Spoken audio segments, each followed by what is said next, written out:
तो last stand पे capacitor का प्रिंसिपल तुमने लिखा था।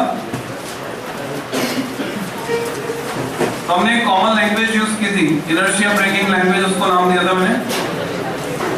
It's working is based on the fact that, ऐसा था।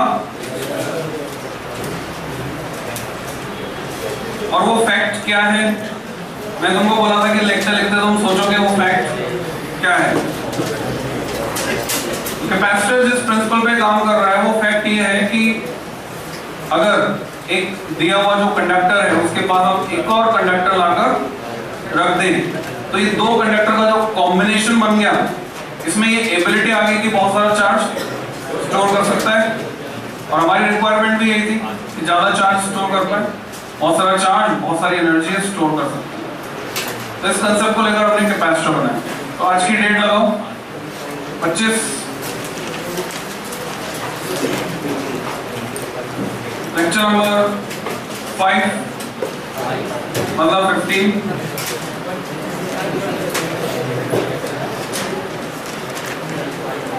कैपेसिटर का बचा हुआ हिस्सा, रिमेनिंग पार्ट। कल मैं कैपेसिटर के डिफरेंट यूजेस तुमको बता रहा था। जैसे ये भी कैपेसिटर, ये भी कैपेसिटर, कुछ लिखा हुआ है, इस पे पढ़ के बताता हूँ।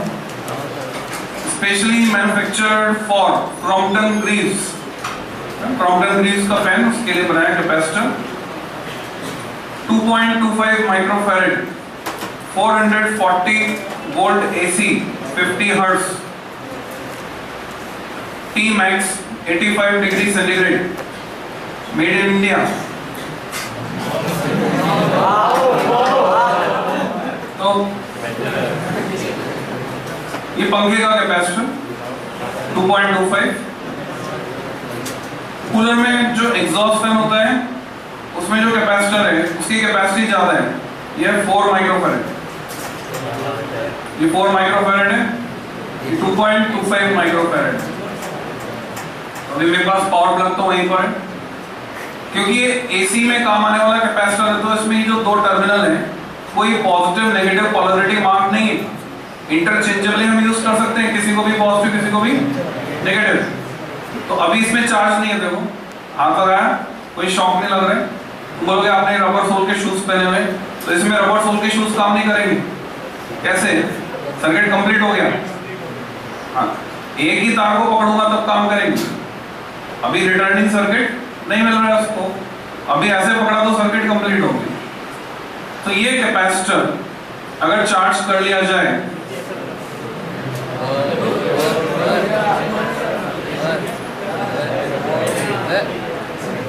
जब तक इसके पास चार्ज होगा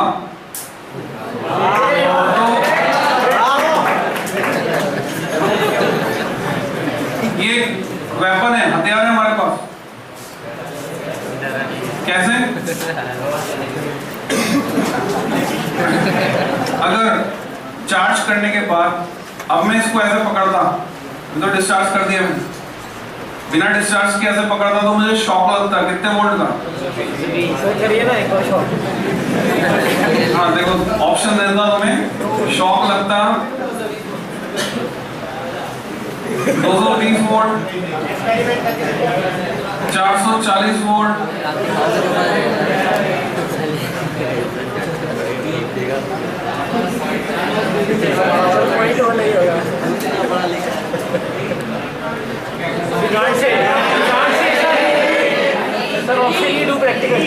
करेक्ट ऑप्शन इज। अब ये कब समझ में आएगा, कैसे इसको पढ़ेंगे EMI/AC में।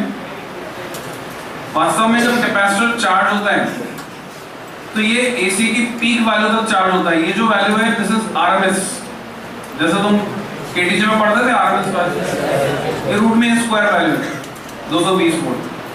ये अल्टरनेटिंग करंट किस तरह की होती है, ये ऐसे जाती है साइनोसॉइडल, साइन कर्व को जो फॉलो करता है उसको बोलते हैं साइनोसॉइडल।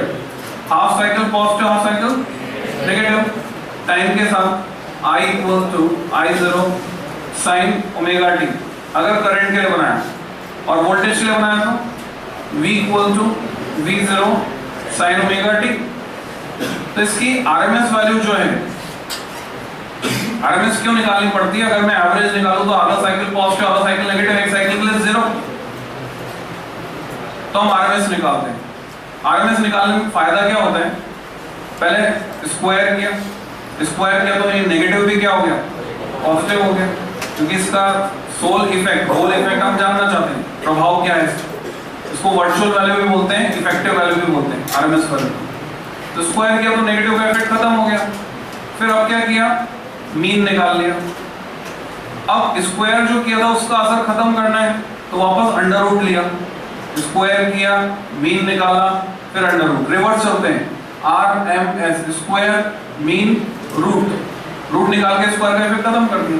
तो अब जो बचा वो है इसकी इफेक्टिव वैल्यू, जितना इफेक्टेड डालेंगे।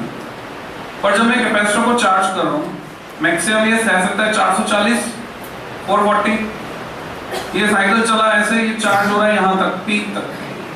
अब ये पीक कितना होता है, एक रिलेशन हम डिराइव करेंगे। पीक को अगर मैं दिखा रहा हूँ V0 मैक्सिमम, ये लिखा ना मैंने, जैसे तुम एसएचएम की इक्वेशन लिखते हो तो क्या लिखते हो, y equal to and a is amplitude, amplitude of the maximum, तो दिस इज मैक्सिमम V0। और आरएमएस और मैक्सिमम में रिलेशन होता है V0 equal to √2 times Vrms। तो अब अगर मैं यहाँ पे वैल्यू रखूंगा, √2 तो मैं रटा हुआ है 1.414, Vrms 220। अब जब मैं मल्टीप्लाई करूंगा, सिंपल है मल्टीप्लिकेशन, इजीली कर सकते हैं, 311.082। तो कैपेसिटर यहां तक चार्ज होगा, उसके बाद जब ये कम आएगी तो फिर कैपेसिटर डिस्चार्ज होना शुरू होगा। तो इसमें अगर तुम्हें शॉक लगेगा तो लगेगा 311 वोल्ट। बस एक ही प्रॉब्लम है कि ये चार्ज होने के बाद अगर मैंने कुछ देर छोड़ दिया हवा में, here are sharp points, ये क्या है, नुकीले बिंदु, शार्प पॉइंट्स, जहां पर रेडियस ऑफ कर्वेचर बहुत कम है। तो तुमने एक टर्म पढ़ी थी, सरफेस चार्ज डेंसिटी।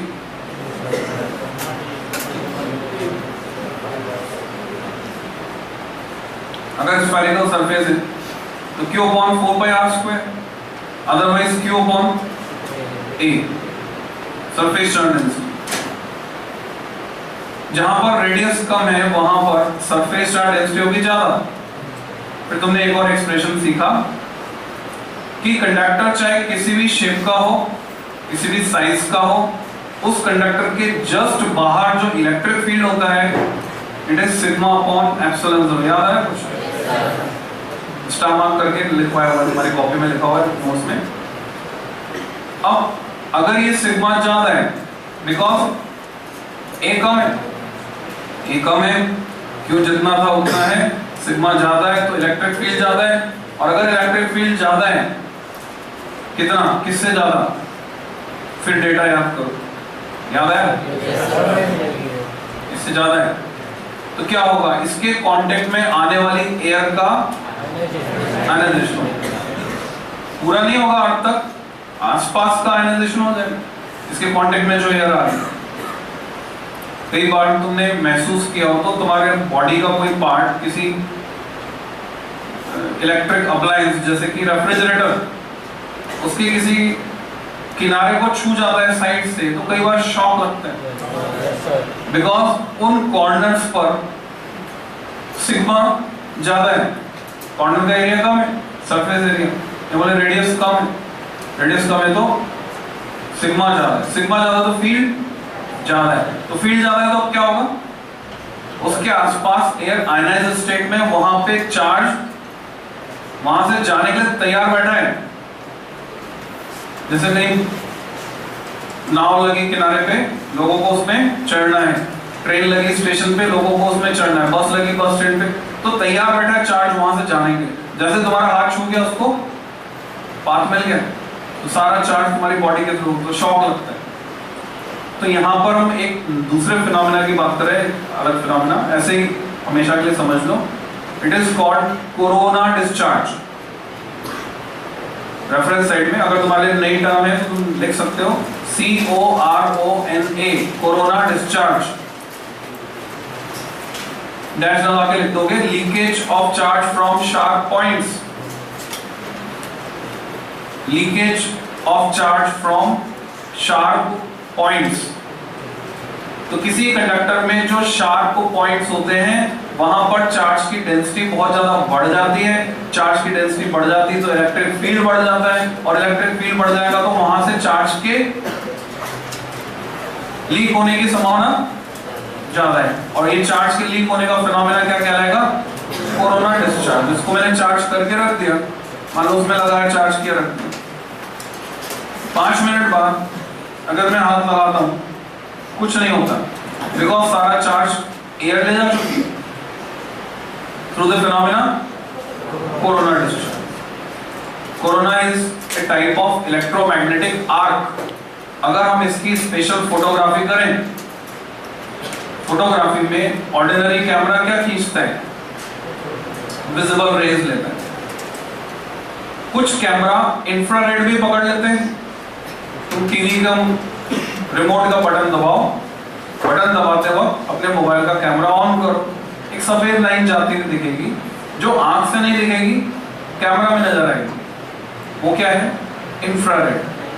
हमारे आईज इंफ्रारेड को नहीं देख सकती, पर वो कैमरे का सेंसर देख पा रहे।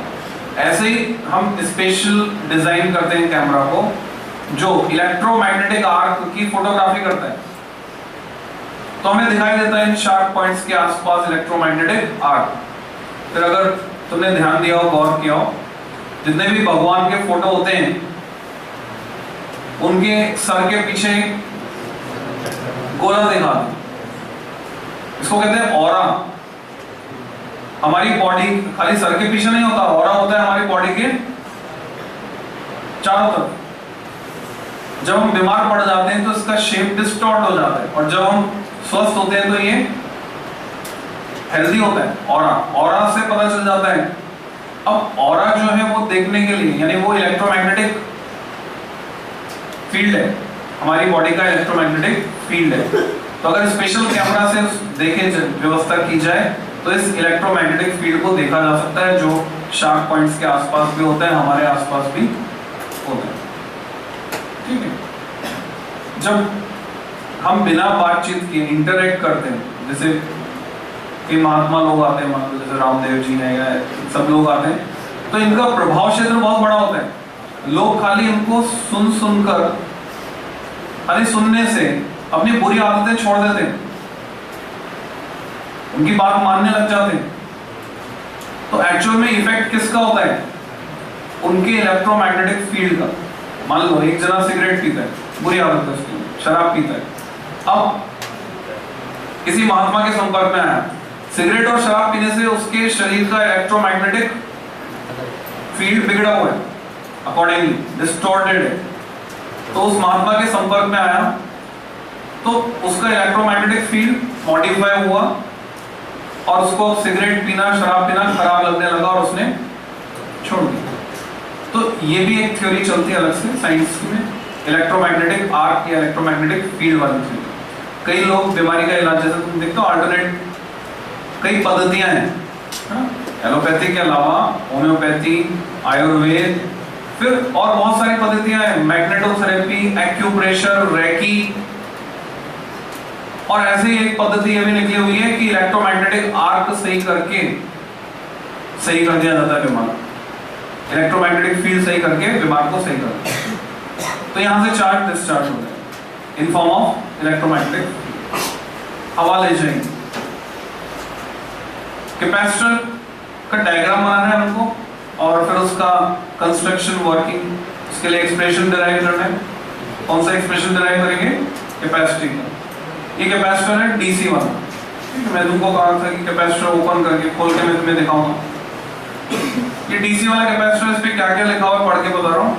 2200 माइक्रोफैरेड, 2200 माइक्रोफैरेड, कल बताया था तुम्हें, पेन के ढक्कन के बराबर कैपेसिटर। उसकी कैपेसिटी 8 से ज्यादा, मैंने कल 1000 माइक्रोफैरेड बोला था, इसकी कैपेसिटी और भी ज्यादा है, 2200 माइक्रोफैरेड कैपेसिटी। अच्छा, ब्रेकडाउन वोल्टेज है 25 वोल्ट। अगर मैंने 25 वोल्ट से ज्यादा इसको दिया तो इसका डाइलेक्ट्रिक पंक्चर हो जाएगा, यानी ये बैड कंडक्टर से गुड कंडक्टर बन जाएगा। अभी दोनों प्लेट्स के बीच में ओपन सर्किट है। ओपन सर्किट मतलब there is no electrical contact, दोनों प्लेट्स आपस में, उनमें कोई इलेक्ट्रिकल कॉन्टैक्ट नहीं है। पर अगर मैंने इसको लगा दिया 230 में, हालांकि डीसी का कैपेसिटर है, इसको एसी नहीं देनी चाहिए, डीसी ही देनी चाहिए, पर अगर 25 वोल्ट से ज्यादा डीसी दी तो ये फेल हो जाएगा, शॉर्ट सर्किट हो जाएगा। शॉर्ट सर्किट मतलब ये दोनों प्लेट आपस में कंडक्ट करने लग जाएंगे। इसमें अगर तुम्हें दिखाई दे रहा हो यहाँ पर नेगेटिव साइन लिखा रहता है, यानी ये टर्मिनल होता है नेगेटिव। अदरवाइज दूसरी पहचान है, तुम देख रहे हो कुछ डिफरेंस है दोनों लैग जो है इसके दोनों टर्मिनल की लंबाई में, छोटा है बड़ा है। तो जब तक हम इसको PCB printed circuit board plate पर सोल्डर नहीं करते, तब तक इन टांगों की लंबाई से हम पता लगा सकते हैं which one is positive which one is negative. जो छोटे वाले होती है वो नेगेटिव होती है और जो बड़े वाले होती है वो पॉजिटिव होती है। एलईडी में भी यही कोड चलता है, जो लैग बड़ी है वो पॉजिटिव, जो छोटी है वो नेगेटिव। अब तुमने काट के पीसीबी पे सोल्डर कर दिया, उसके बाद इससे पता नहीं लगा सकते, फिर दूसरा तरीका पता लगाने। तो हम ये जानना चाहते हैं वास्तव में ये इसमें ऐसी क्या खास बात है, ये चार्ज भी स्टोर कर रहा है और एनर्जी भी स्टोर कर रहा है। जो तुमने एक्सप्रेशन पढ़ा था half CV square, half QV, half Q square by C, तीनों एक्सप्रेशन इसके एनर्जी स्टोर के लिए वैलिड है, कैपेसिटर के लिए भी वैलिड है। इसको डिराइव करेंगे आज ही करेंगे कैलकुलस से।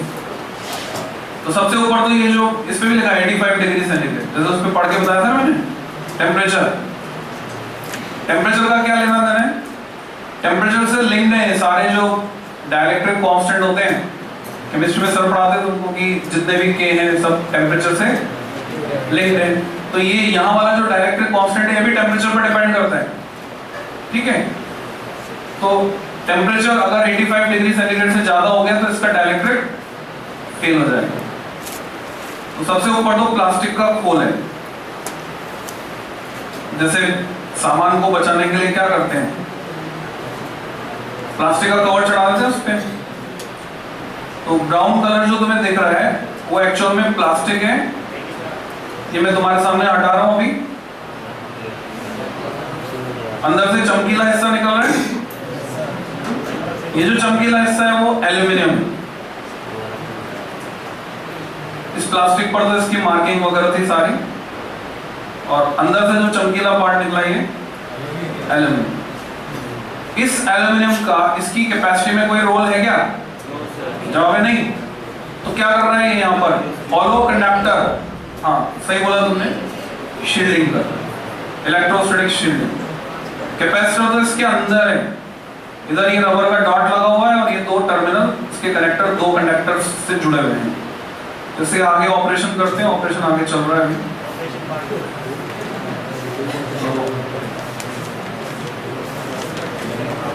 ये मैंने एल्यूमिनियम को काट दिया, कटर है मेरे पास।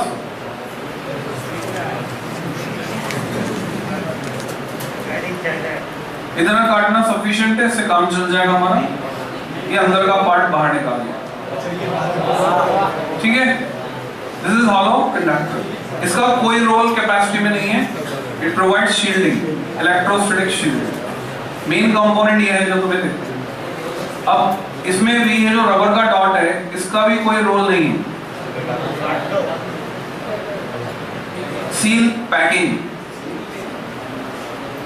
रबड़ का डट्टा है, तुम चाहो तो इसका वाशर बना सकते हो, इसे खेल सकते हो, मिटा भी सकते हो। मेन ये है कैपेसिटर। अब ये है पैरेलल प्लेट कैपेसिटर, और शेप कैसा दिख रहा है? सिलिंड्रिकल। सिलिंड्रिकल शेप में पैरेलल प्लेट कैपेसिटर। कैसे प्रूव करता हूं? अभी सबसे ऊपर टेप लगी हुई है, इसको ओपन होने से रोकने के लिए। जैसे तुमने नया मंजा खरीदा, गिर्रे में भरवाया, अब वो मंजा खुल के उलझे नहीं, उसके लिए क्या करते हैं? ऊपर से टेप लगा, उस पर भी टेप लगी हुई है। टेप के बाद जो है ऑयल सोक्ड पेपर है, इसमें कागज है, कागज है तेल में डूबा हुआ। तो कागज अपने आप में डाइलेक्ट्रिक है, और वो अगर तेल में डूबा हुआ है तो उसमें कुछ स्पेशल डाइलेक्ट्रिक प्रॉपर्टीज आ गई, डाइलेक्ट्रिक कांस्टेंट बढ़ गया उसका। मैंने कल शायद एक टर्म यूज की थी, कैपेसिटर ड्राई हो जाना। कैपेसिटर ड्राई होने का मतलब है इसका इलेक्ट्रोलाइट जो है उसका तेल सूख जाता है, तो फिर वो कैपेसिटर की कैपेसिटी कम हो जाती है, तो कैपेसिटर वीक हो जाता है। वीक हो जाता है तो फिर उतना स्टोर नहीं करता। अभी वो टेप का मुंह तो मिलता नहीं, जैसे तुम ढूंढते हो टेप का मुंह मिलता है क्या? आसानी से नहीं मिलता। अगर हम कोई वाली प्रॉब्लम है तो कहां से उसको खोले? तो मैंने उसको डैमेज किया, यानी कहीं से भी काट दिया, जिससे आगे प्रोसेस चालू हो जाए। ये कागज हटा रहा हूं मैं, जैसे कैलेंडर रोल करते, तो तुम देखो ये वैसे रोल किया।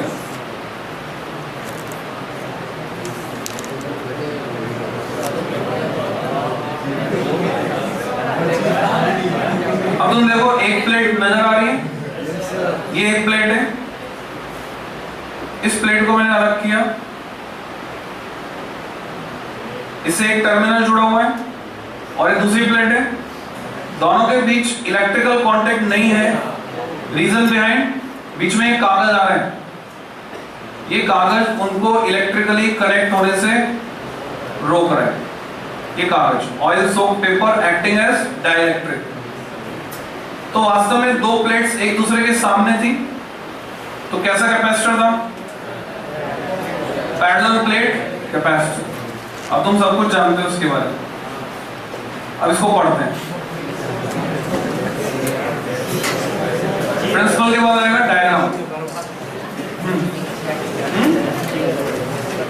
मेटल, देखो कागज तो पता है, अब मेटल की बात करते हैं। तुमने पढ़ा है सभी मेटल्स के लिए डाइलेक्ट्रिक कांस्टेंट कितना होता है? इन्फिनिटी। सोच के देखो, अगर मुझे कैपेसिटर की प्लेट्स बनानी है, कैपेसिटर काम कर रहा है इंडक्शन पर, एक प्लेट पॉजिटिवली चार्ज, दूसरी प्लेट पे आएगा अपोजिट नेचर का चार्ज, तो अपोजिट नेचर का चार्ज आएगा, कंडक्टर है तो सेम अमाउंट में आएगा। फॉर्मूला याद दिला देता हूं तुमको, induced charge q dash equal to minus q times 1 minus 1 upon a। Equal and opposite charge आने के लिए ये k का इंफिनिटी होना पर्याप्त है, k इंफिनिटी है then it is okay. Equal and opposite charge, ये अगर 4 यूनिट है प्लस में तो ये हो जाएगा -4। अब तुम्हारी मर्जी, तुम सोने का बनाओ कैपेसिटर, चांदी का बनाओ, तांबे का बनाओ, ठीक है, पर हम जान रहे हैं इसमें कोई फर्क पड़ेगा? लोहे का बनाएंगे तो भी कोई फर्क पड़ेगा? के तो लोहे के लिए भी इंफिनिटी है, तो फिर महंगा मेटल क्यों यूज करेंगे? हाँ, ब्लैक मनी छुपानी है तो ठीक है, कैपेसिटर रेडियो सोने चांदी के बना के रख लो। बाकी हम सबसे घटिया मेटल, सबसे सस्ता मेटल यूज करते हैं, बस इतना ध्यान रखते हैं कि मोड़ने पर टूटे नहीं, उसमें ब्रिटलनेस नहीं हो। ब्रिटलनेस नहीं है, ये लेड का कोई कंपाउंड है, कंपाउंड है बोलना गलत हो गया, एलॉय है, ठीक है, लेड का कोई एलॉय है जिससे हमने मेटल की प्लेट बनाई और पर्पस सॉल्व हो रहा है। k इक्वल टू इंफिनिटी है, सस्ता पड़ता है इसलिए ये यूज। एल्यूमिनियम भी यूज करते तो इससे महंगा पड़ता। क्लियर? तुम अगर बनाना चाहते हो घर पे बना सकते हो कैपेसिटर, कैसे? Foam foil, aluminium foil use करके इस तरह से तुम कैपेसिटर बना सकते हो। तो कैपेसिटर का डायग्राम, दो प्लेट्स पैरेलल हम ऐसे दिखाते हैं, एक प्लेट दूसरी प्लेट, एक प्लेट को दिया पॉजिटिव चार्ज, दूसरी प्लेट को नेगेटिव चार्ज। चार्ज ऐसे दिखा सकते हैं, चार्ज रहेगा कहां पर? यहां प्लस प्लस, यहां माइनस। चार्ज को वहां नहीं दिखाते, रीजन वहां पर हमको क्या दिखाना है, इलेक्ट्रिक फील्ड दिखाना है, uniform electric field inside the plates of capacitor, uniform electric field.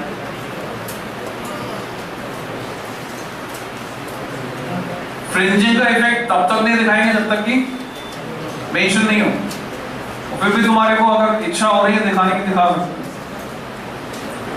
Foundation नहीं है। ऐसे ही जो तुमने एंड करेक्शन पढ़ा 11th क्लास में कि anti node exactly open and पर ना बनकर थोड़ा सा ऊपर बनता है, मजे की बात है एनसीईआरटी में मेंशन ही नहीं है। तो अगर तुम रिप्रेजेंट करो तो ठीक, नहीं रिप्रेजेंट करो तो ये कैपेसिटर का इलेक्ट्रिक फील्ड, बीच के रीजन में ये इलेक्ट्रिक फील्ड यूनिफॉर्म है। अगर मैं इसकी वैल्यू यहाँ पे लिखना चाहूँ, जैसे तुमने दो शीट ली थी, ये भी शीट की तरह एक्ट कर रही है तो मेटल की प्लेट, पर इनका बिहेवियर कैसा है, शीट जैसा। तो एक शीट के कारण इलेक्ट्रिक फील्ड था sigma upon 2 epsilon 0, second application of Gauss theorem. तो अगर मैं यहाँ कोई पॉइंट लेता हूँ और वहां टेस्ट चार्ज इमेजिन करता हूँ +1, तो इस +1 को ये पॉजिटिव रिपेल करेगा उस तरफ और वो नेगेटिव अट्रैक्ट करेगा। Sigma upon 2 epsilon 0 plus sigma upon 2 epsilon 0 दोनों मिलकर इलेक्ट्रिक फील्ड हो जाएगा सिग्मा अपॉन एप्सिलॉन। तो ये इलेक्ट्रिक फील्ड होगा। माना कि दोनों प्लेट्स के बीच की डिस्टेंस d है और कैपेसिटर की प्लेट का एरिया a है। दोनों प्लेट्स बिल्कुल आमने सामने रखी है, तो ओवरलैपिंग एरिया जो है वो भी a है, क्योंकि इसमें तुम देखोगे कैपेसिटी में ओवरलैपिंग एरिया मैटर करता है, एरिया मैटर नहीं करता। ये प्लेट्स ऐसे हैं, मैंने ऑफसेट कर दी, तो ये इतना एरिया जो ओवरलैपिंग है वो मैटर करेगा, बचा हुआ एरिया किसी काम का नहीं। जो आमने सामने है सिर्फ उस एरिया की वजह से कैपेसिटी होगी, बाकी की वजह से कैपेसिटी नहीं होगी। तो हम क्या करते हैं, वो जो वेरिएबल कैपेसिटर तुम्हें बताया था FR = 1/2 रेडियो में ट्यूनिंग करनी है, टीवी में चैनल बदलना है, तो वेरी कैसे कराते हैं कैपेसिटी, ओवरलैपिंग एरिया चेंज कर देते हैं, ओवरलैपिंग एरिया चेंज हो जाएगा, कैपेसिटी चेंज हो जाएगी। नहीं बताऊंगा उसको क्या। तो प्रिंसिपल के बाद तुमने डायग्राम बनाया, रेफरेंस साइड में तुम इसका सर्किट सिंबल बना सकते हो। कैपेसिटर का जो सर्किट सिंबल होता है, किसी सर्किट में कैपेसिटर को दिखाना है तो ऐसे दो पैरेलल लाइन से दिखाते हैं। एक ये रिप्रेजेंटेशन है, एक रिप्रेजेंटेशन ये भी है, एक लाइन टेढ़ी बनाते हैं, पॉजिटिव नेगेटिव का पता चल जाता है इसमें। पॉजिटिव छोटा होता है, नेगेटिव बड़ा होता है।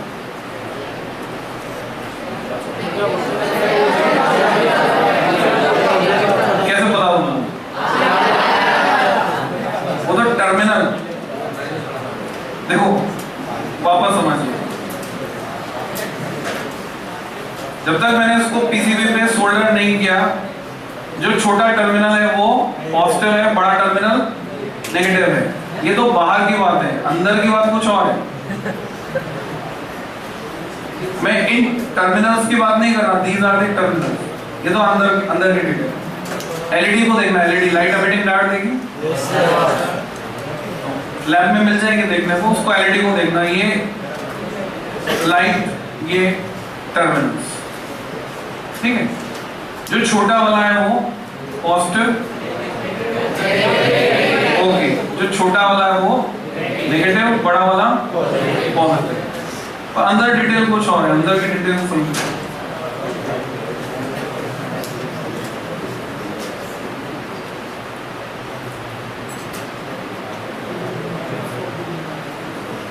ये अंदर की डिटेल, ये बड़ा वाला नेगेटिव है और वो छोटा वाला पॉजिटिव। अंदर जो ब्लू कलर से दिखा है, तो ये छोटा वाला पॉजिटिव है और बड़ा वाला नेगेटिव, रिवर्स हो गया। ये बड़ा वाला नेगेटिव और ये छोटा वाला पॉजिटिव। अब तुम क्या करना, घर पे जाके मोबाइल चार्जर देखना या लैपटॉप का चार्जर, ये सब, तो वहां पर जो सिंबल बना रहेगा, पिन पे सिंबल बना रहता है या चार्जर पे बना रहता है कि पिन में बाहर वाला हिस्सा नेगेटिव है, अंदर वाला हिस्सा पॉजिटिव है, ऐसे सिंबल बना।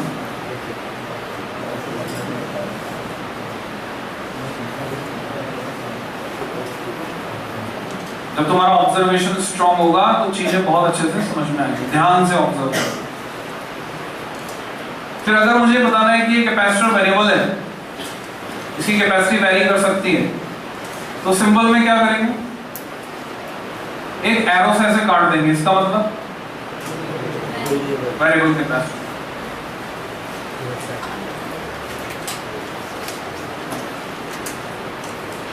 डायग्राम बनाने के बाद एक्चुअल में इसकी कंस्ट्रक्शन लिख तो देते हैं पर सिलेबस में नहीं है, ठीक है। वैसे डिवाइस जब पूछा जाता है, प्रिंसिपल, कंस्ट्रक्शन, वर्किंग पूछा जाता है, पर पर्टिकुलर कैपेसिटर में कंस्ट्रक्शन और वर्किंग सिलेबस में नहीं है। सीधे एक्सप्रेशन है, डेरिवेशन है, इसकी कैपेसिटी का एक्सप्रेशन डिराइव करना है। तो कंस्ट्रक्शन में तुम लिख दो। तुम्हारे सिलेबस में सिर्फ पैरेलल प्लेट कैपेसिटर है। वैसे तो कैपेसिटर के कई टाइप्स हैं, लैब में जाकर तुम देखोगे अलग अलग तरह के कैपेसिटर तुम्हें मिलेंगे। जैसे अभी मैंने नाम लिया था थोड़ी देर पहले, सिलिंड्रिकल कैपेसिटर। इसको सिलिंड्रिकल कह रहे हैं क्योंकि शेप कैसा है, सिलिंड्रिकल है। अगर स्फेरिकल होगा तो स्फेरिकल कैपेसिटर। एक छोटा स्फीयर होगा, एक बड़ा स्फीयर होगा, दोनों कंसेंट्रिक होंगे, एक पॉजिटिव होगा दूसरा नेगेटिव होगा, स्फेरिकल कैपेसिटर होगा। फिर डॉट कैपेसिटर होता है, डॉट जैसा दिखता है, ट्यूबलाइट का स्टार्टर कभी खोल लेना, उसके अंदर एक बिंदी सी होती है, डॉट कैपेसिटर। पेपर कैपेसिटर होता है, अगर डाइलेक्ट्रिक पेपर है, प्योरली सिर्फ पेपर, और बहुत कम कैपेसिटी होती है, पिकोफैरेड, उसको बोलते हैं पेपर कैपेसिटर। सिरामिक कैपेसिटर होता है, उसको देखोगे तो लगेगा च्युइंगम है, बस टर्मिनल काट दो उसके ऐसे रेक्टेंगुलर शेप में, ओवल शेप। इसके टर्मिनल अगर हमने काट के हटा दिए, ये अलग अलग रंग में आता है, व्हाइट भी होता है, ऑरेंज भी होता है, ब्लू भी होता है। तो एक बार तो इस पे जो लिखी हुई, जो भी डिटेल लिखी हुई है वो मिटा दी जाए अगर, और टर्मिनल काट दिए जाए और किसी को पकड़ा दो, वो एक बार तो मुंह में रख लेगा, बोले च्युइंगम। तो च्युइंगम जैसा दिखता है। सिरामिक कैपेसिटर, ऊपर क्या होता है, सिरामिक की कोटिंग होती है। तो एक तो डाइलेक्ट्रिक के हिसाब से नाम रखते हैं कि कौन सा डाइलेक्ट्रिक यूज किया। मान लो किसी कैपेसिटर में हमने यूज किया अवरक, माइका, तो बोलेंगे माइका कैपेसिटर। पेपर यूज किया तो पेपर कैपेसिटर, तो डाइलेक्ट्रिक के हिसाब। फिर शेप के हिसाब से नाम देते हैं, सिलिंड्रिकल, स्फेरिकल। फिर कोटिंग के हिसाब से मतलब अलग अलग कई नाम दे दिए जाते हैं। फिर एक कंडेंसर माइक, तुम सबके पास एक कैपेसिटर है प्रेजेंट मोबाइल फोन में, जो डिवाइस तुम्हारी साउंड को पिक कर रहा है। ये जो मैं बोल रहा हूँ, ये मैं अगर ये हटा रहा हूँ, इसके अंदर जो डिवाइस है जो साउंड पिक कर रहा है, वो क्या है, एक कैपेसिटर। उसका नाम क्या है, कंडेंसर माइक। पहले कैपेसिटर को क्या बोलते थे, कंडेंसर बोलते थे।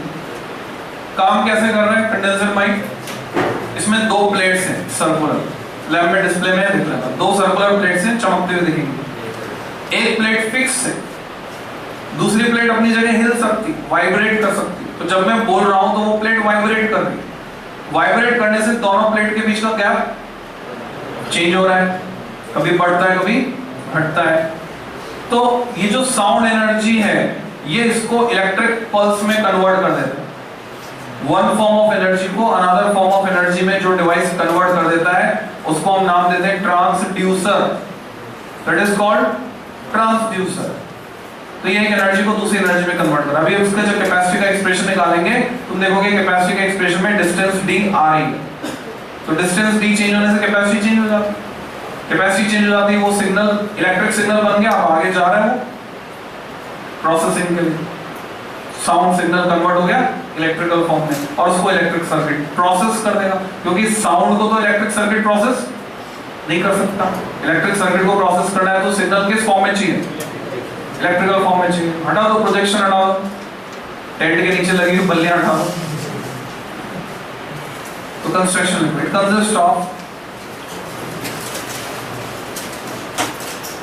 Consist of two conducting plates. ये रेक्टेंगुलर भी हो सकती है प्लेट्स और सर्कुलर भी हो सकती है। स्फेरिकल नहीं होगी प्लेट्स, स्फीयर्स हो सकते हैं, प्लेट्स स्फेरिकल नहीं होती। प्लेट्स कैसे होती हैं, सर्कुलर। तो तुम्हें घुमाते हुए क्वेश्चन पूछा जा रहा है क्योंकि तुम्हारे सिलेबस में सिर्फ एक ही तरह का कैपेसिटर है, parallel plate capacitor. CBSE syllabus में स्फेरिकल और सिलिंड्रिकल कैपेसिटर नहीं है। कोई एमपी बोर्ड या सीजी बोर्ड का बच्चा बैठा है, तो एमपी बोर्ड और सीजी बोर्ड छत्तीसगढ़ बोर्ड में वहां स्फेरिकल भी है, सिलिंड्रिकल भी है, बाकी किसी बोर्ड में नहीं, जहां है मैंने स्पेसिफाई कर दिया। तो तुमसे पूछते हैं circular plates each of radius this किस तरह का कैपेसिटर फॉर्म कर रहे हैं, तो जवाब क्या है? प्लेट सर्कुलर है, डिटेल रेडियस दी हुई है तुमको, पर ये बन क्या रहा है? पैरेलल प्लेट कैपेसिटर, क्योंकि दोनों प्लेट्स कैसे रखी गई हैं? पैरेलल। तो तुमने लिखा it consist of two conducting plates placed parallel to each other as shown in figure, placed parallel to each other as shown in figure. Subheading 2 number में expression for capacity of parallel plate capacitor. Expression for capacity of parallel plate capacitor. इसकी capacity का expression derive करना, expression for capacity of parallel plate capacitor. जब तुम कोई description लिखते हो तो मैंने तुम्हें डिस्टिंग्विश करना बताया था। अगर तुम स्टेट बोर्ड में हो तो लिखने का तरीका थोड़ा अलग होगा और सीबीएसई में तो लिखने का तरीका अलग होगा। फॉर एग्जांपल अभी मैंने तुमको शॉर्ट में लिखवा दिया कंस्ट्रक्शन एज शोन कर दिया, ये तरीका है सीबीएसई का। अब तुम अगर स्टेट बोर्ड में हो तो तुम स्पेसिफाई करोगे each plate is of area A placed exactly parallel, so overlapping area is also A. The distance between the plates is D. ये मेंशन करो, तो ये डिटेल एक्स्ट्रा आ जाएगी स्टेट बोर्ड कि जो दिख रहा है उसको लिखना भी है, तो स्टेट बोर्ड का आंसर हो गया। जो दिख रहा है उसको बोल दिया एज शोन, तो सीबीएसई का आंसर हो गया। कैपेसिटी का एक्सप्रेशन निकालना है तो याद करो सी का एक्सप्रेशन तुमने निकाला था, क्या था? Q by V। जब भी हमें कैपेसिटी का एक्सप्रेशन निकालना हम यहीं से स्टार्ट करें, तो लिखोगे we know that C equal to Q upon V।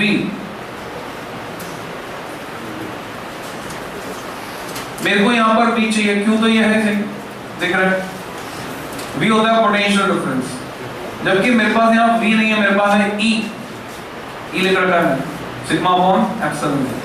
तो V और E के बीच का रिलेशन तुम जानते हो, V होता है KQ by R, E होता है KQ by R स्क्वायर। अगर हम वेक्टर की परवाह नहीं करें तो, वेक्टर की परवाह करें तो स्पेशल रिलेशन मिलता है हमको E equal to minus dV by dr r क्या। मान लो यहाँ हम वेक्टर की परवाह नहीं कर रहे तो डायरेक्ट रिलेशन क्या मिला? V equal to ER। तो अगर मुझे E पता है तो मैं V लिख सकता हूं, बट जो पोटेंशियल डिफरेंस है प्लेट्स के बीच में V, वो है E इंटू R की जगह D। अगली स्टेप में E की value sigma upon epsilon 0 into D। Sigma यहाँ पर चार्ज डेंसिटी है, surface charge density Q by A। Plate का एरिया A है, उसे Q चार्ज दिया गया तो उसकी सरफेस पर चार्ज की डेंसिटी कितनी हो गई? Q by A हो गई। तो अगली स्टेप में क्या करता हूं मैं? सिग्मा की वैल्यू रख देता हूं, तो रेफरेंस साइड में लिख सकते हो sigma is Q by A, so it becomes QD upon epsilon 0 A। Now putting this value, इसको इक्वेशन 1 डाल दो नंबर में, putting this value in equation 1 we get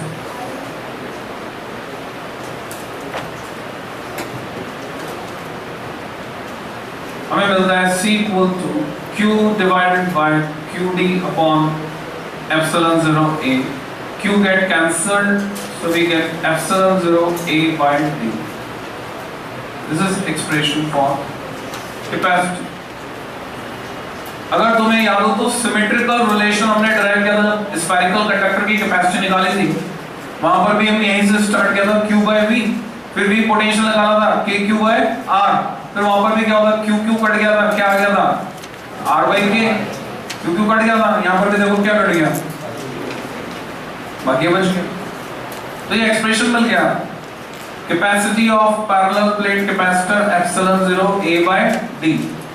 फिर हमने देखा था किन किन फैक्टर्स पर ये डिपेंड कर रही है, देखा था ना वहां पे, C proportional to R, C becomes K times for medium of dielectric constant K।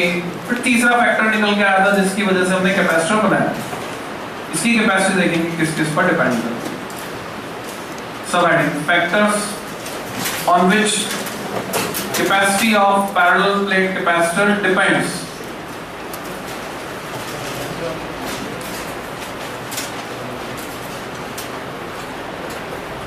Factors on which capacity of parallel plate capacitor depends। कौन से फैक्टर्स, देखो फॉर्मूले में कौन से factors, directly proportional to A। तो पहला फैक्टर हमने लिखा C प्रोपोर्शनल A, मेंशन करेंगे A इज ओवरलैपिंग एरिया, ये ध्यान देना है तुम्हें, ओवरलैपिंग एरिया। इससे कैपेसिटी पर फर्क कैसे पड़ता है, चीन वाले तुम्हें पता है, चीन वाले बहुत दिमाग लगाते हैं, कैसे कैसे खिलौने बनाते हैं, कैसे कैसे डिजाइन होती है। तो हमने भी डिजाइनिंग फैक्टर यूज किया वेरिएबल कैपेसिटर बनाने के लिए। इस कंसेप्ट को यूज कर रेफरेंस साइड में तुम चाहो तो डायग्राम बना सकते हो। वो जो रेडियो में नॉब घुमाते हैं, आजकल तो क्या सब डिजिटल हो गया, बटन दबाते। पुराना रेडियो लैब में जाकर देखना, उसकी नॉब घुमाना, एक सुई घूमेगी, ठीक है। नॉब घुमाने से जो एक कैपेसिटर उसके अंदर लगा हुआ है उसको बोलते हैं वेरिएबल एयर कैपेसिटर। उस कैपेसिटर में प्लेट्स घूमती, अब उसमें जो प्लेट्स हैं उनका डिजाइन हमने डी शेप बनाया, जैसे डी होता है, डी एंगल आपने वाला डी शेप की मेटल की प्लेट बनाई, यहां से हिंज कर दिया, एक प्लेट के पीछे दूसरी प्लेट। अभी ओवरलैपिंग एरिया मैक्सिमम। अब अरेंजमेंट ऐसा है कि वो नॉब को जब मैं घुमाता हूं तो प्लेट घूमती है, एक स्टेशनरी रहती है, एक घूमती है। घूमकर ये प्लेट इस तरह से होगी सपोज, तो ओवरलैपिंग एरिया कितना रहेगा, आधा, कैपेसिटी आधी हो गई। अगर पहले C थी अभी हो गई C/2, और घुमाया ये ऐसे हो गई,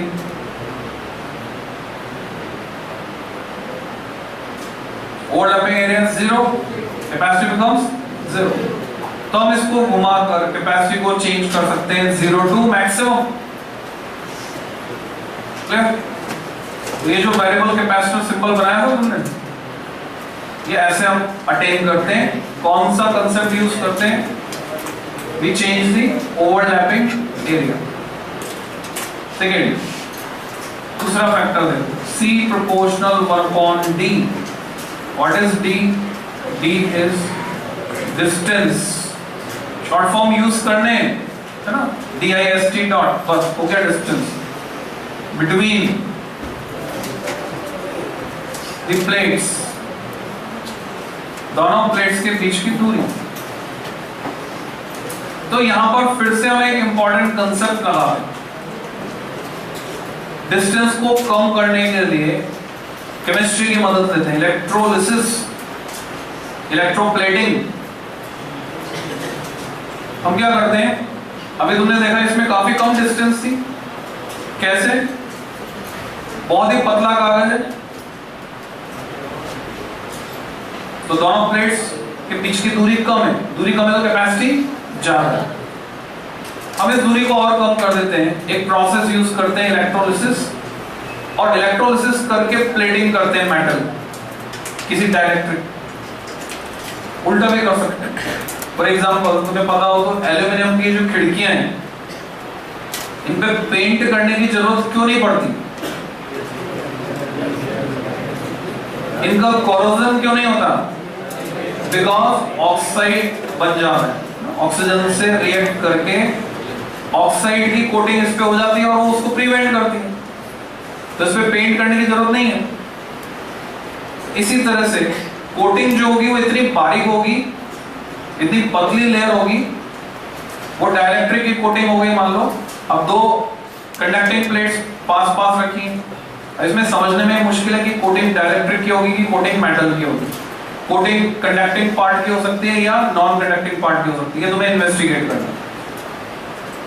कुल मिलाकर इलेक्ट्रोलिसिस प्रोसेस यूज करके हम क्या करते हैं, हम बनाते हैं special type of capacitor called electrolytic capacitor. और इलेक्ट्रोलाइटिक कैपेसिटर में खास बात क्या होती है, दोनों प्लेट्स के बीच की डिस्टेंस नेग्लिजिबल होती है और उसकी वजह से उसकी कैपेसिटी बहुत बहुत ज्यादा होती है। ठीक, तो ये फैक्टर हमने यूज कर लिया। और कोई फैक्टर जिससे कैपेसिटी चेंज होगी, मीडियम।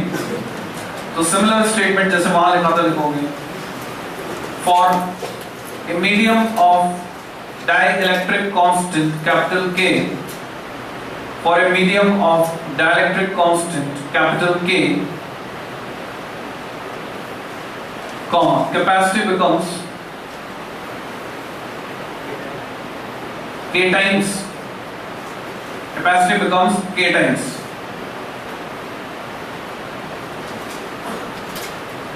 नामकरण संस्कार समझते हो? हमारी भारतीय पद्धति में 16 संस्कार परिभाषित किए गए, डिफाइंड है बचपन से लेकर बड़े होने तक, नहीं दाह संस्कार तक, मरने तक। तो उन्हीं में एक है नामकरण संस्कार। तुम लिखो that is C dash equal to K time C। पहले भी लिखा था तुमने। अभी हम क्या करने वाले हैं, ये जो K है इसका नामकरण संस्कार करने वाले हैं दोबारा से, 2 बार कर चुके। जब एप्सिलॉन R बोला था तो हमने बोला था रिलेटिव परमिटिविटी, फिर दोबारा डिफाइन किया फोर्स के रेशियो के टर्म्स में, तब इसका नाम रखा हमने डाइलेक्ट्रिक कांस्टेंट। अब एक और नाम रखने वाले हैं, इसी का नाम फिर से बदला जाएगा। Here capital K equal to C dash upon C is called specific inductive। एक नंबर में क्वेश्चन आता है, स्पेसिफिक इंडक्टिव कैपेसिटी। तुमसे कहते हैं डिफाइन स्पेसिफिक इंडक्टिव कैपेसिटी। तो तुम्हें पता होना चाहिए कि स्पेसिफिक इंडक्टिव कैपेसिटी और कुछ नहीं, यही डाइलेक्ट्रिक कांस्टेंट है जिसका magnitude relative permittivity epsilon R के बराबर भी होता है। इसी को कहते हैं स्पेसिफिक इंडक्टिव कैपेसिटी। पर इसे दोबारा से डिफाइन करेंगे यहां पर। जब तुमसे पूछा जाएगा specially define specific inductive capacity, तो तुम इसको डिफाइन करोगे in terms of ratio of capacity. जब पूछा जाएगा डिफाइन डाइलेक्ट्रिक कांस्टेंट, तुम डिफाइन करोगे in terms of ratio of force. जब पूछा जाएगा relative permittivity, in terms of ratio of permittivity. ये बाउंडेशन अब सिर्फ स्टेट बोर्ड्स के लिए रह गई। सीबीएसई में फ्री कर दिया बच्चे को, चाहे वो स्पेसिफिक इंडक्टिव कैपेसिटी के नाम से पूछे, चाहे डाइलेक्ट्रिक कांस्टेंट के नाम से पूछे, चाहे रिलेटिव परमिटिविटी के नाम से पूछे, तुम्हें पूरे नंबर मिलेंगे सीबीएसई में। तीनों में से कोई सी भी डेफिनेशन लिख दो, चाहे तुम रिलेटिव परमिटिविटी की तरह डिफाइन कर दो, चाहे स्पेसिफिक इंडक्टिव कैपेसिटी की तरह, चाहे डाइलेक्ट्रिक कांस्टेंट की तरह। पर स्टेट बोर्ड में जैसे पूछा गया है वैसे डिफाइन करें। This is the difference. Define करेंगे अंडरलाइन करके, डैश लगाओ। देखो परेशान होने की बात नहीं, हम सब कुछ जानते हैं। डिफाइन करना, डेफिनेशन बनाना तो सीख लिया तो फिर कभी बना सकते हैं। क्या डेफिनेशन दिख रही है इसकी, देखो फॉर्मूले से दिख रही है। Ratio of capacity when medium is present between the plates. Medium present है तो कैपेसिटी C डैश, और जब एयर प्रेजेंट है तो C। It is defined as ratio of capacities of, it is defined as ratio of capacities of parallel plate capacitor when given medium is present, when given medium is present between its conducting plates, given medium is present between its conducting plates, to that when air or vacuum is present. To that when air or vacuum is present. Full stop. ये definition हो गई specific inductive capacity. Force की terms में define करते हो क्या बनता है? उल्टा होता है। तुम्हें पता है ना कैपेसिटी तो K बढ़ाने पर बढ़ती है, पर फोर्स K बढ़ाने पर घटता है, तो वहां उल्टा होता है। वहां F upon F dash, it is defined as ratio of force between two charges when there is present air or vacuum to that when there is present given medium। उल्टा हो। और रिलेटिव परमिटिविटी बहुत आसान है, जैसे relative density rho r equal to rho m upon rho w, वैसे relative permittivity epsilon r equal to epsilon m upon epsilon 0। Ratio of permittivity, absolute permittivity of given medium to that permittivity of air और vacuum is called relative permittivity of, CBSE में तो लिख सकते हो is called specific inductive capacity. पूरे number समझ में आ गई बात? आगे चलते हैं, अगला वेरिएंट लेते हैं इसमें। क्या इसमें और कोई प्रोविजन है और किसी तरह से बढ़ा सकते हैं कैपेसिटी, या डिपेंड करती और कोई फैक्टर है? Is there any factor, other factor? Charge बढ़ाकर, पोटेंशियल घटाकर, पॉसिबल है क्या कंडक्टर की तरह? तो इस फैक्ट को समझ लेना, कंडक्टर में हमने पोटेंशियल घटाकर कैपेसिटी बढ़ा ली थी, यहां पर पॉसिबल नहीं है। क्यों नहीं है समझो। एक बल्ब है, बन गया, मैन्युफैक्चरिंग हो गई, उसका फिलामेंट फिक्स, अब V प्रोपोर्शनल आई, वोल्टेज अगर ज्यादा लगाओगे तो करंट ज्यादा फ्लो होगी, रेजिस्टेंस तो क्या है? कांस्टेंट है। तुम बोलो कि फॉर्मूला है C equal to Q by V, formula है R equal to V upon I। तुम बोलो मैं ज्यादा वोल्टेज लगा देता हूं, रेजिस्टेंस बढ़ जाएगा, रेजिस्टेंस नहीं बढ़ेगा क्योंकि करंट भी उसी प्रोपोर्शन में बढ़ जाएगी। सिमिलरली तुम बोलो ज्यादा चार्ज देता हूं, कैपेसिटी बढ़ जाएगी, नहीं बढ़ेगी। या पोटेंशियल कम कर देते हैं तो कैपेसिटी बढ़ जाएगी, पोटेंशियल कम करोगे तो चार्ज भी कम हो जाएगा उसी रेशियो में। कैपेसिटर बन चुका, this is formed, now its capacity is fixed, क्योंकि हमने सारे ज्योमेट्रिकल फैक्टर फिक्स कर दिए। Capacity depends only on geometrical factor, just like resistance.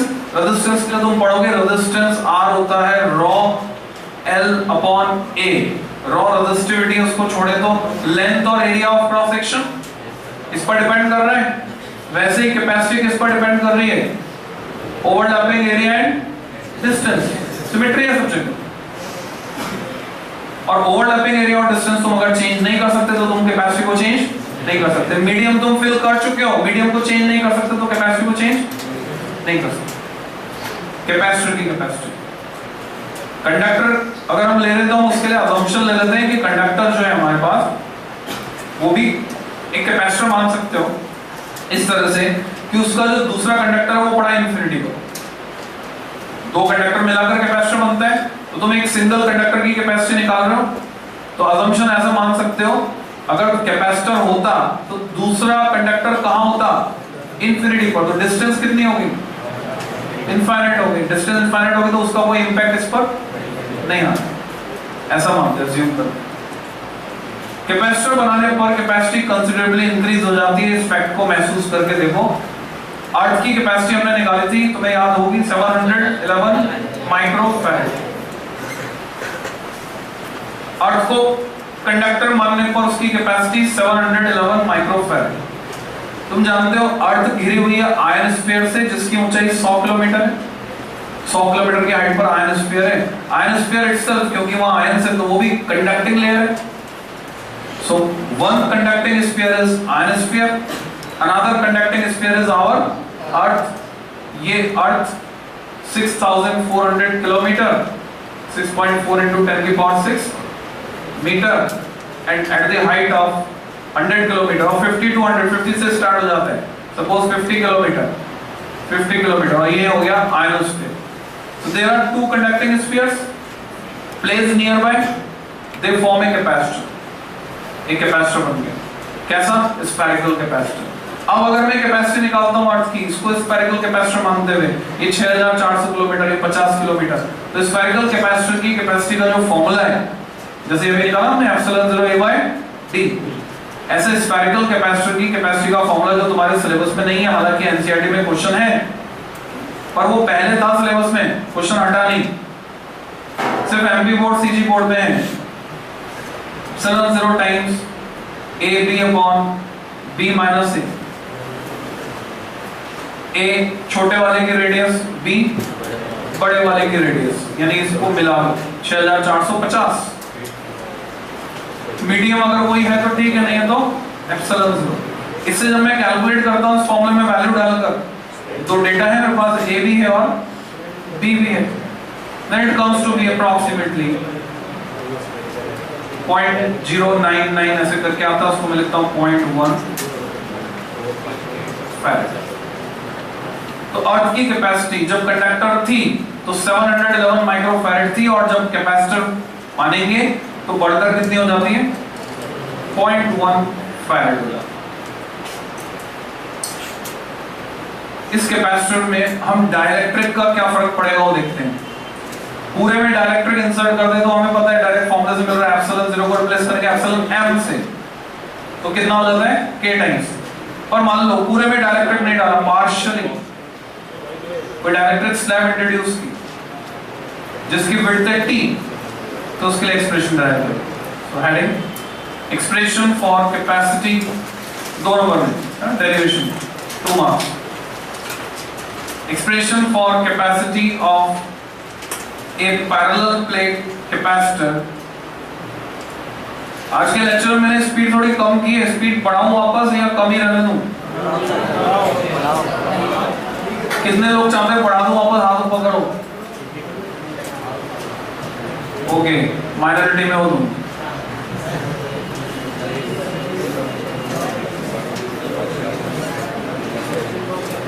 देखो फिजिक्स की क्लास में ये पॉसिबल नहीं है कि तुम लिंक ब्रेक करो, रेगुलरिटी मेंटेन नहीं करो और उसके बाद एक्सपेक्ट करो कि सारी चीजें तुम्हें अच्छे से समझ में आए। स्पीड तभी बढ़ाई जा सकती है जब तुम रेगुलरिटी मेंटेन करो। जैसे तुम लिंक ब्रेक करते हो तब गड़बड़ हो जाएगा। अब तुम्हें समझ में नहीं आएगा, तुम उड़े हुए रहोगे क्लास में, तो अपने आप मुझे क्या करना पड़ेगा, स्पीड कम करनी पड़ेगी। तो अगर तुम चाहते हो कि राजधानी की तरह चले ट्रेन फुल स्पीड पे, तो उसके लिए रेगुलरिटी जरूरी है। या तो करना है तो पूरी क्लास करो बिल्कुल रेगुलर, नहीं तो एक भी क्लास मत करो। उससे क्या यूनिफॉर्मिटी आ जाएगी। पूरा जो सैंपल है, ये सैंपल है, पूरा सैंपल एक जैसा होगा, एक जैसा होगा तो सब सेम स्पीड पर दौड़ पाए। नहीं तो एक जना 2 क्लास छोड़ दी फिर आया, दूसरा जना उसने 1 क्लास छोड़ दी फिर आया, तीसरा 3 क्लास छोड़ दी फिर आया, तो क्या है, उन सबकी स्पीड अलग अलग हो जाएगी, समझने की स्पीड। तो उसमें परेशानी किसको होगी भाई? वहां तो क्या होता है, बैच सिस्टम, तुम्हारी ग्रेडिंग कर दी। यहाँ पर TP01 से लेकर लास्ट बैच सारे बच्चे बैठे एक साथ, सबको एक साथ समझा रहे हैं, बोर्ड का टीचर सबको एक साथ समझा रहा है, सेम लेवल पे समझा रहा है। तो अगर हम यहाँ पर स्पीड बढ़ाना चाहते हैं तो सपोर्ट तुम्हारा चाहिए। ये वाला सपोर्ट नहीं चाहिए, हटाओ। डायग्राम बनाना, हेडिंग लगा चुके तुम, पार्टली फिल्ड विद, पूरा नहीं किया, पूरा कर देते हैं। Expression for capacity of parallel plate capacitor partly filled with dielectric, partly, partially भी लिख सकते हैं, partly filled with dielectric slab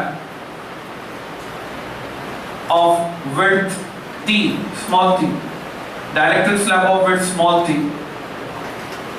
having dielectric constant capital K, having dielectric constant capital K, dash लगा दो, डायग्राम बना।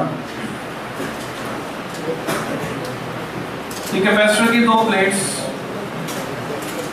एक प्लेट को charge दिया गया +Q, ऐसे जो घुमा घुमा के बनाए तार है कनेक्टिंग वायर्स, दूसरे को दिया -Q।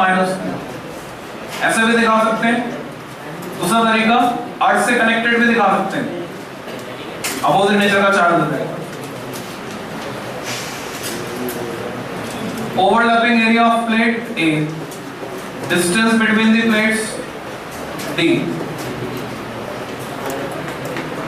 तुमने इंसर्ट किया डायरेक्ट्रिक स्लैब को, क्या हो गया भाई?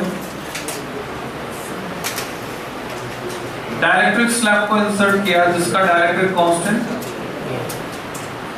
K, width T,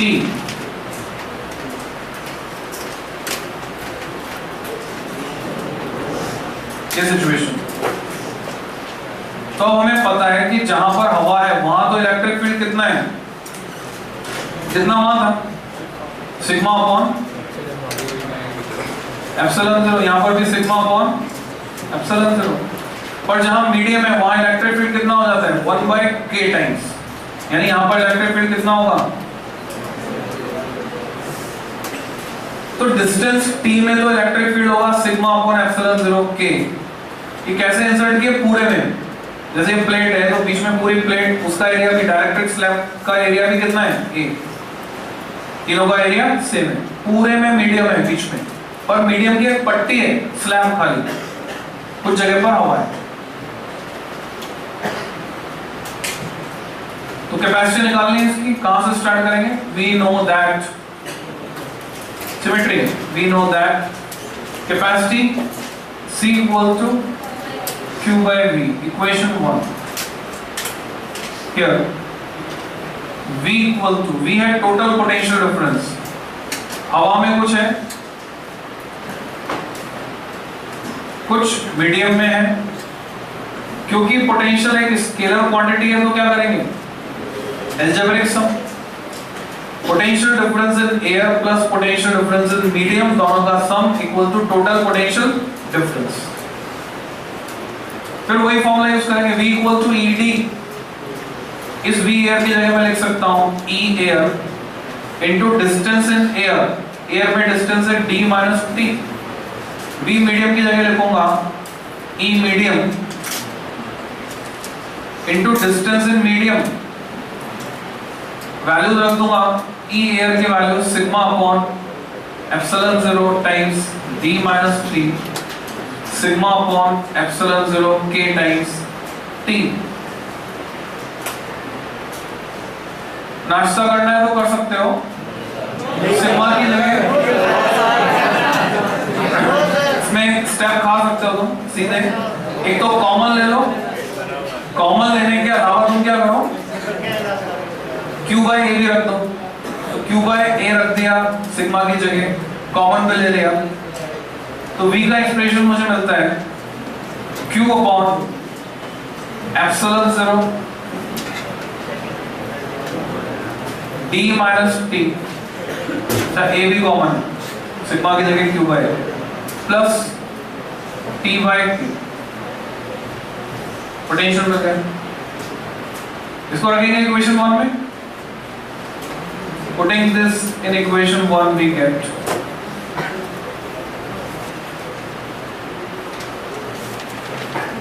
C equal to, फिर से एक स्टेप खा जाओ, Q कटने वाले स्टेप नहीं दिखा रहे, Q कटना है, इसका रेसिप्रोकल हो जाएगा epsilon 0 A upon D minus T plus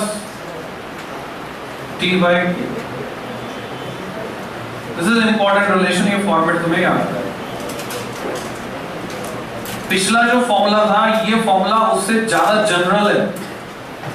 अगर मैं इसमें रख देता हूं T इक्वल टू 0, मतलब डायरेक्ट नहीं है, तो T इक्वल टू 0 रखते क्या हो जाएगा, एप्सिलॉन 0 A by D, पुराना वाला मिल गया फॉर्मूला। अगर पूरे में मीडियम है T equal to D, T equal to D रख दिया तो ये खत्म, T की जगह T वापस आ गया, epsilon 0 K A by D, पूरा मीडियम होता तो ऐसा फॉर्म। फिर हम इसको और ज्यादा जनरल बनाते हैं, ये तो एक स्लैब डालेंगे, ऐसी कई स्लैब्स डालते हैं, n slabs 1 2 3 4 5 having डायरेक्ट्रिक constant K1 K2 K3 K4 up to Kn, having widths T1 T2 T3 up to Tn। तो फॉर्मूला क्या हो जाएगा, सिमेट्री से लिख सकते हैं, स्टार मार्क करके लिखोगे in general, if we introduce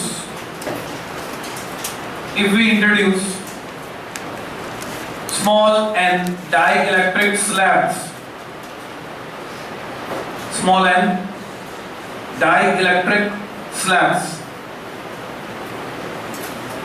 having width T1, T2, T3 dash up to Tn, and dielectric constants K1, K2, K3 dash Kn, then capacity का एक्सप्रेशन क्या हो जाएगा? कंडीशन समझ में आ गई? क्या एक्सप्रेशन होगा बताओ? एप्सिलॉन 0 ए में कोई चेंज आएगा क्या? ये तो ऐसा क्या जो एक्स्ट्रा या एडिशनल टर्म्स आएंगी, पहले डी में से खाली टी को घटा रहे थे, अब सबको घटाना होगा। तो मैथमेटिक्स में तुमने यूज करना सीखा था छोटी क्लास में, बड़ा ब्रैकेट, छोटा ब्रैकेट, मंझला ब्रैकेट। तो वापस यूज करना सीखते, उसको याद करते, दोहराते। बड़ा ब्रैकेट, मंझला bracket, T minus T1 plus T2 plus T3 plus dash up to Tn। ये तो इसका हिसाब किताब हुआ। अभी Ty के लिए आएगा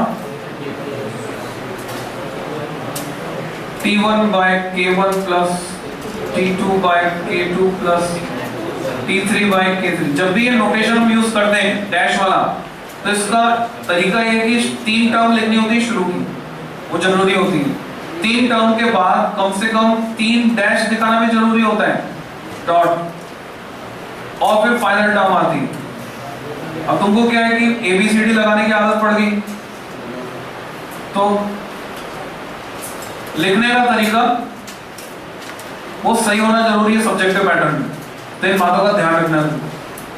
जब भी सब्जेक्टिव अटेम्प्ट करोगे, लिखने का तरीका सही होना चाहिए। Representation should be proper. Formula होगा। तो हमने कैपेसिटी के बारे में सीख लिया। ये तो अभी बात हुई कैपेसिटी की। अब किसकी बात करेंगे? एनर्जी। 3 नंबर का क्वेश्चन आता है, derivation. Energy stored by capacitor. वैसे तो फॉर्मूला हमें पता है, half Q V half C V square half Q square by C. अंतर क्या आएगा? वहां पर वी सिर्फ पोटेंशियल था, यहाँ हो जाएगा वी पोटेंशियल डिफरेंस दोनों प्लेट्स के बीच का। पर एग्जाम में जब भी पूछते हैं, कंडक्टर के लिए नहीं पूछते, एग्जाम में पूछते हैं कैपेसिटर के लिए। और जब कैपेसिटर के लिए पूछेंगे तो तुमको कैलकुलस यूज करके डिराइव करना। सिंपल सा डेरिवेशन है, 3 नंबर में हेडिंग लगाओ। Expression for electrostatic potential energy stored by capacitor. Expression for electrostatic potential energy stored by capacitor.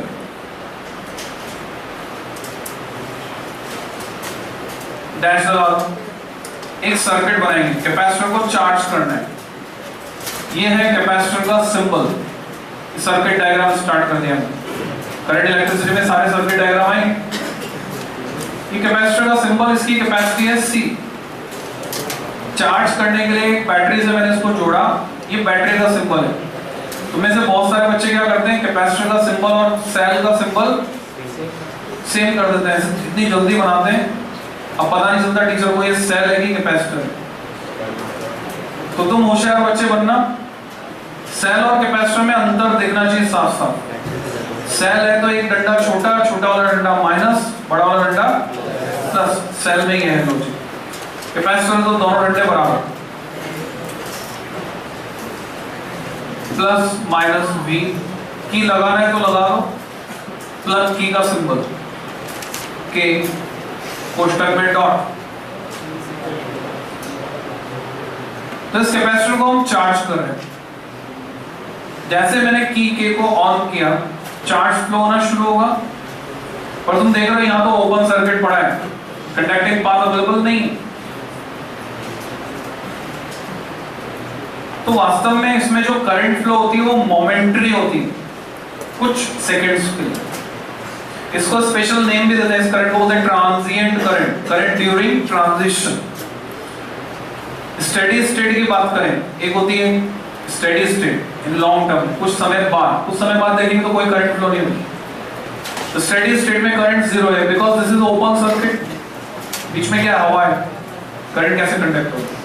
तो सिर्फ इतना सा होता है कि यहां से चार्ज फ्लो होता है मोमेंटरी केवल तब तक जब तक कि इस प्लेट पर इतना चार्ज बिल्टअप ना हो जाए पॉजिटिव में, इस पर नेगेटिव में, कि इन दोनों प्लेट्स के बीच का पोटेंशियल डिफरेंस कैसे डेवलप होता है। एक जगह पॉजिटिव चार्ज इकट्ठा हो गया, एक जगह नेगेटिव चार्ज इकट्ठा हो गया। एक कुत्ते ने गड्ढा खोदना शुरू किया रोटी दबाने के लिए, तो इधर मिट्टी का ढेर लग गया, उधर नीचे गड्ढे में लेवल नीचे चले गया, तो दोनों के बीच में क्या हो गया, डिफरेंस। पानी छोड़ेंगे तो बहकर खड्डे में जाए, तो पोटेंशियल डिफरेंस। धीरे धीरे इसका पोटेंशियल डिफरेंस बढ़कर जब V के बराबर हो जाएगा तो अब चार्ज का ट्रांसफर बंद, उसको बोलेंगे स्टेडी स्टेट। तो शुरू में चार्ज हायर रेट पर जाएगा क्योंकि इसका पोटेंशियल जीरो, इसका V है। मान लो आधा चार्ज जा चुका Q/2, इसका पोटेंशियल V/2 हो गया और इसका V।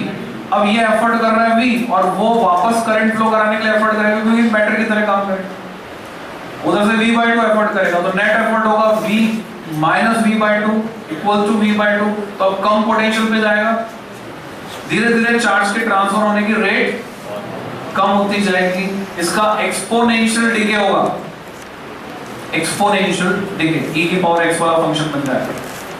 तो एक्सपोनेंशियल डिके वाली ये जो करंट, मोमेंटरी करंट फ्लो होती है, इसको हम क्या नाम देते हैं, ट्रांजिएंट करंट। अभी तक तुमने खाली AC DC सुनी होगी, करंट इलेक्ट्रिसिटी पढ़ना शुरू करेंगे उसमें कई और तरह के करंट से इंट्रोड्यूस कराएंगे तुमको। तो ट्रांजिएंट करंट फ्लो होती है मोमेंटरी, और ये कैपेसिटर चार्ज हो जाता है। इस दौरान इसने कितनी एनर्जी स्टोर की, इस बैटरी ने कुछ वर्क किया, वो वर्क इसमें एनर्जी की फॉर्म में स्टोर हो गया। क्या सारा का सारा?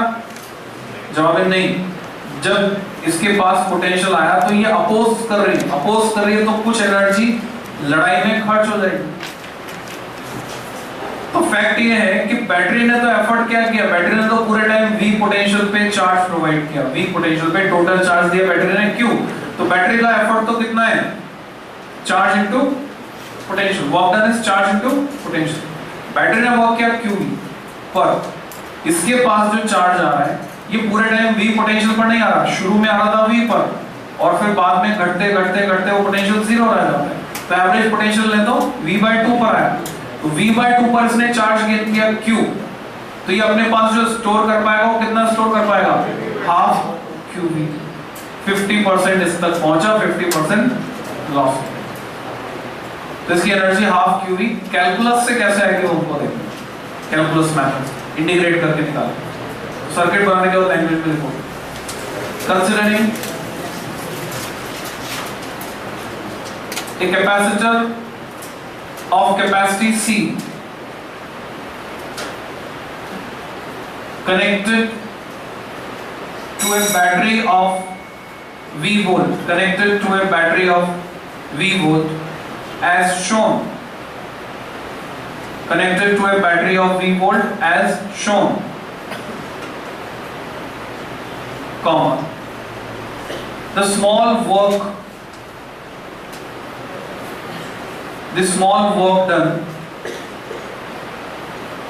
in providing a small charge dq, in providing a small charge dq at potential V, small work done in providing a small charge dq at potential V is dw equal to dq into V, charge into potential। ये भी small, ये भी small। This work gets stored in form of potential energy in the capacitor। this work gets stored in form of potential energy in the capacitor. Next line. Now writing the above expression.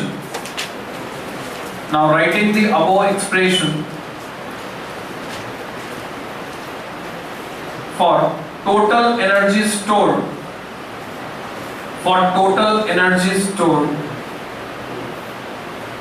क्या करना पड़ेगा? Integration करेंगे.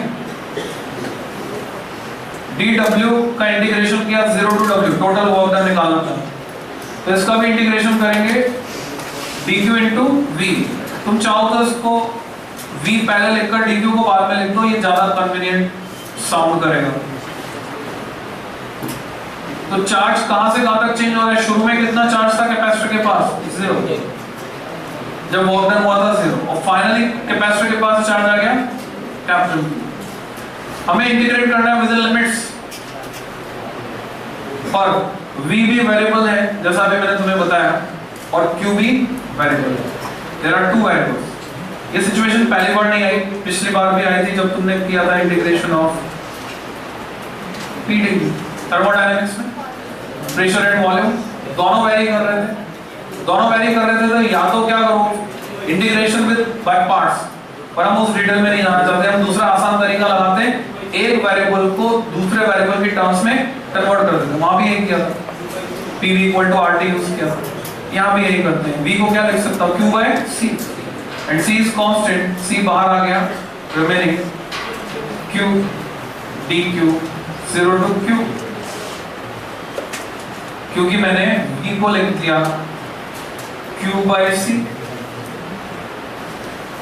अब easily integrate कर सकते हो. यहाँ पर स्टेप्स मत खाना, क्योंकि डेरिवेशन 3 नंबर में आता है, और 3 नंबर में जब डेरिवेशन आता है तो थोड़ी लेंथ उसकी दिखनी चाहिए. तो लेंथ दिखानी है यहाँ पर आपको, तो इसलिए स्टेप मत खाना, है ना. उपवास रखना, व्रत रखना. 1/C Q²/2 0 to Q. So this expression becomes half Q²/C, and the other formats Q की जगह C भी लिखा तो half CV² और half Q. एक्सप्रेशन हमने निकाले एनर्जी स्टोर्ड. किसी कोई डाउट पूछ लो. आज की कहानी खत्म, कल कैपेसिटर की कहानी खत्म कर देंगे, परसों से करंट इलेक्ट्रिसिटी पढ़ना शुरू करेंगे.